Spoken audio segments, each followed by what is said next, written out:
special guests, featured stars, and more than a few laughs. Yeah, but with the Chinese, we don't know. You will not know who they are until they turn up to the games because they're so secretive about it. Okay, so they'll turn up. There'll be a Chinese swimmer entered in like heat 4, heat 5, and they'll storm into the semi-final, and and then it'll be the talk of the town, you know, and they'll be going, oh, you know, who's this? Who is this person? And then everyone will be like, speculation of what they've been doing for the last 4 years. The Grill, Saturdays from 5 p.m. in association with Barasti, where the game is always on.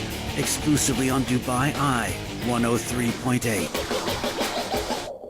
Filipino Rhythm, brought to you by Alansari Exchange. Now you can deposit your labor guarantees quick and easy with Alansari Exchange.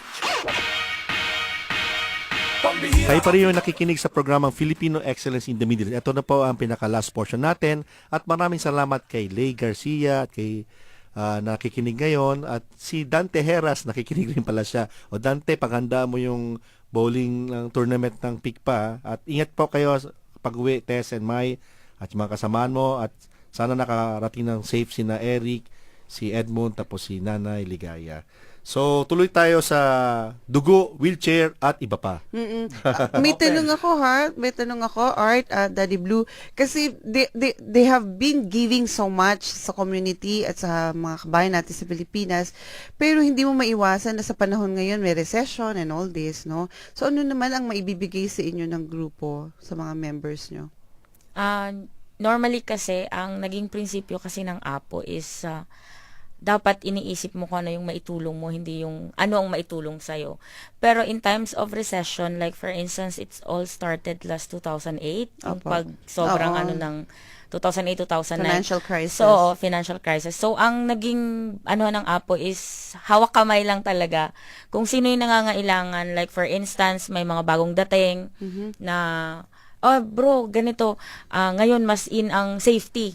So, kung sino yung may malawak yung experience safety, yun, tinitrain, pinapasa lahat ng materials. Opo. Ang isa dito yung kasama namin. Siya yung isa sa, sa safety. Sa safety. Si Ramir. Si Brad Ramir. Ramir. So, normally, pag may dumadating, bro, anong linya mo? Siya yung unang tatanong. Siya yung PRO ngayon sa, sa app ng APO. So, siya, bro, eto may mga materials ako. Dapat ganitong gawin mo. So, yung tulungan talaga na walang iwanan na hanggat makaya, tutulong talaga. Kasi yun lang talaga ang nagiging talaga ng APO. Pero, meron naman bang talagang natulungan? I mean, meron bang... Yes, marami. Marami, ang dami. So, do you suggest na ang mga katulad nyo ay sumama sa grupo nyo? Yung mga APO sa Pilipinas is to join you here, no? Actually, lahat naman na APO ay open dito. Wala kaming pwedeng hindi tanggapin. Bago pa lang sila, may mga parte na, bago pa lang sila dumating ng Dubai, ng airport, na itawag na yan. May sasalubong na. Na marhaba na. Correct. Ganito bro, darating si dyan. Galing naman, Yun lang. Pero pwede rin magpasundo sa inyo. Meron din na Marhaba services na pala. No? Natanong na kaagad. Saan titira? Ganito, Ito pala, gusto ko rin i-mention pala si asawa ni Clay, si Clay. Okay, Lay and Clay. Magkasawa to, nakikinig sila, Garcia. Maraming salamat po at nakikinig kayo sa amin. At magkita tayo sa Friday evening, pero kung kaya nyo magsimbang tanghali, kita rin tayo sa tanghali. Okay. So, any other announcement that you would like us to... Yung pong mga tumawag sa akin sa 050-640-2385, napuno po agad yung aking cellphone. Pero isa-isahin ko po ito at tatawagan ko po uli kayo sa kami nagkaroon na ng pagkakataon. Sige. Ganito po sa mga to manage your expectations kasi sa 7 lang po to, 7. So ngayon mga aabot na yata 20. So ang gagawin po ng APO, sila na po lahat ng mga nag-text, bibigyan namin yung numbers ninyo, i-check kayo. Or may tawag diyan na kung sa business baga, due diligence, pagkausapin kayo, tulong kailangan. Kasi kailangan, kung 7 lang to, titinala yung talagang mas nangangailangan. Tapos at the same time, tutulungan rin ng FEMED, Dubai, tapos APO, yung maghanap na magpapadala.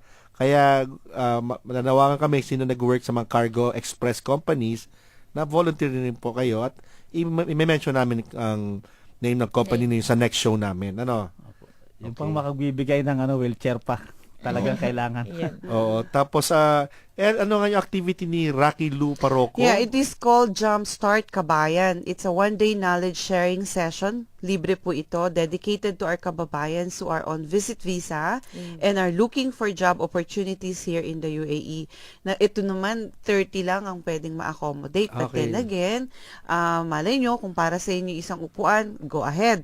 All you have to do is just attend sa Knowledge Village. But before you do that, Pre-registered dapat oo, sila, no? kailangan magpa-register na po kayo at we're taking this opportunity to announce nga na ano ba yung mga topics na i-cover. Making powerful and effective CV. Okay, workshop po ito. Where and how to look for a job opportunities. Ayan, an extensive list of job portals, career websites, etc., etc. Yung talagang saan ka makakakuha ng mapapag-applyan mo. Interview pointers, most common interview questions and recommended answers. Tapos, appropriate business grooming pointers, look the success you want. Yan. Post-interview, must do. Kasi pagtas mo interview, kalas na eh. Nakakalimutan na Dapat may follow-up, ano? Sometimes, yung mga nakukuha sa mga company, yung mga nagpa-follow up, yung nagsisay thank you, yung mga yan. Thank you. Negotiating a package. Kasi ang Filipino mahirap pag Mayain. sinabing 1.5, yes ma'am. Yes sir, pero they know they can, Deserve you know, more. they deserve more, 'di ba? So Sige. tuturuan po kayo niyan, visa facts and basic employment laws to know living right in the UAE. Lahat 'yan, So, kailan yan, El? lahat 'yan sa Friday dahil merong isang femme mentor.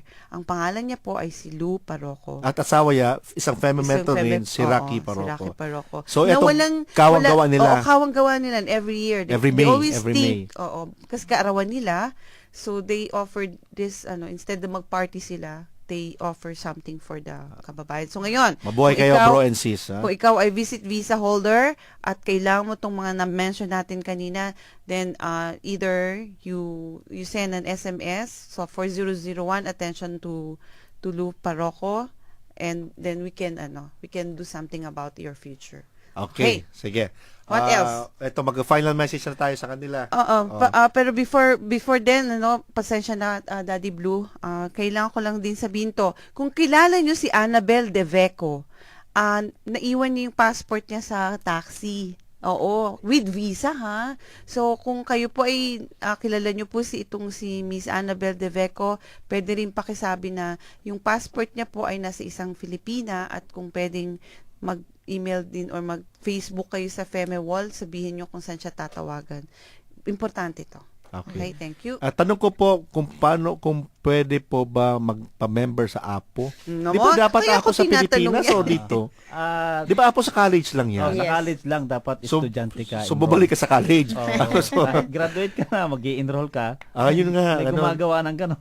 Basta maging member lang. Walang associate, yung mga ganun-ganon, like may mag-sponsor na. Meron Bali, din. Oh, merong parang associate honorary members. lang? Honorary. Pero hindi full membership yun.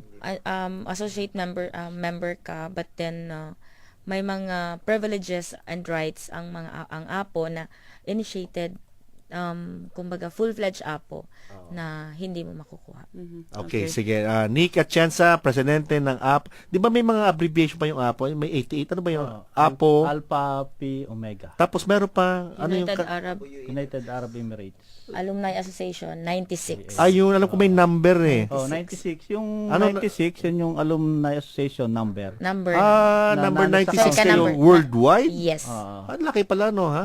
96. So, ibig sabihin, kalati na kayo ng United Nations. Kasi, Meron pang 1-to-1 dito na sabihin nagdalpa. okay, sige. Nick, anong final message mo? At maging pang-apo, pang-personal, anong gusto mo maparating sa ating mga tagapakinig? Basta kung ano lang po ang may tulong namin, kung kayo po ay tawag lang po kayo o sa mga kapatid namin na apo sa paligid nyo, huwag po kayong tubili na lumapit. Kung magagawa po namin, ay gagawa po namin. Kung di po namin kaya, ay hahanap po kami ng ibang makakatulong sa atin. Pwede bang magpasalamat? Kaya sabi ko sa iyo lahat eh. It's all yours. Yes, sa sir, akin, pwede kasi po. ako nagpapasalamat doon sa mga nagdasal para sa kapatid ko, para sa maagap niyang paggaling o recover. Hindi naman kailangan wheelchair. Hindi naman nakakatayo pero medyo na-stroke po itong kapatid ko at Okay. ng Diyos ay mabilis po siyang nakaka-recover. Okay. So, kailan lang na counting therapy. Salamat po sa mga nagdasal po para sa kanya. At salamat po sa PEME sa 103.8 by I at kami ay naging kabahagi ng mga gantong gawain. Tapos sino pang gusto mong That's batiin? yours. Ano pang... Nakita Nakita kita one time sumasayaw kay... Member ka rin isang dance club? Ikaw yata yun na. Ay, Napayuko ang guest na ito. Sabi ko parang si kapatid ko. Tsaka macho-macho ang damit. So ikaw yun na. Nakasando lang yata kayo. binabati ko po ang Filipino Dance Sports Club. Dance Sports Club. Kaya pala sabi ko kamukha to ni Nick. Actually may tumawag dito sa member din. Hindi ko siya mabasa na dahil tawag doon yung puno na yung cellphone ko. Okay, sige. Missing text na. Oo. Pero I call you back. Sige. Maraming salamat, Nick. Si Nick, napakalapit sa amin to. At talagang kapatid to. Yung po, Pinoy FC Football Club. Yung pa, okay? Okay. Mabuhay kayo dyan, PFC. Kamusta kayo dyan, Alex, mga ating mga kaibigan? Sheila, message? Final message? Maraming salamat sa pag-imbita nyo sa amin. Nananawagan ako sa mga kababayan natin na may mabusilak na puso na kung pwede Alalalim mo ang salita nito. Mabusilak. Isa. na kung pwede maging partner kayo ng Apo sa pagtulong at pagbahagi ng inyong blessing sa atin at sa mga kapatid natin dito sa Dubai at sa Pilipinas. Maraming salamat po. At saka binabati ko yung lahat ng members ng Alpha Phi Omega all over the world. Okay. Galing. Maraming salamat, Sheila De Los Santos. Kanina si Nick Atienza. Ikaw, El, final words mo? Hindi, gusto ko lang batiin, nagpapabati si Annie Gervasio. Pakigreet po tita ng happy birthday to Marie Christine Crizzy Vergara of Singles for Christ. Si Chris, si Oo, Chris. Crizzy birthday Oo. daw pala niya. Okay. So si Anthony Dizon at saka si Yoti, si Arlene Baila at ang kanyang asawa na si June. Okay, so... Sila kakanta sa Friday pala. Oo. So, Choir. si Jeka, thank you so much. Alam kong nakikinig ka at nagpupuyat ka katulad namin. At lahat ng guests natin, si Nanay Ligaya, si Eric, si Edward. Sina Tess, sina May. Si Tess, si May, Raymond. Topic pa. Kung nasan man po kayo ngayon at pauwi kayo, maraming salamat. At syempre sa Apo, na hanggang ngayon kasama pa natin at magiging kasama natin sa Friday. Lahat po ng nag-email or nag-SMS or nag-Facebook, lahat po kayo na sumama sa amin ngayong gabi, maraming salamat. Bahala na po ang Panginoon na mag-bless sa inyo. At alam nyo naman, kasama nyo rin ang programang ito dahil ito po ay programang para sa inyo. Hindi sapat na Pinoy ka, hindi pwedeng ox na yan o sige na nga. At dahil Pinoy ka, dapat magaling ka. Hindi na dapat maging tahimik, piling maliit o mahiyain. May sinabi ka kasi Pinoy ka. Mahusay at magaling, may puwan ka sa mundong ito para maging isang Filipino excellent.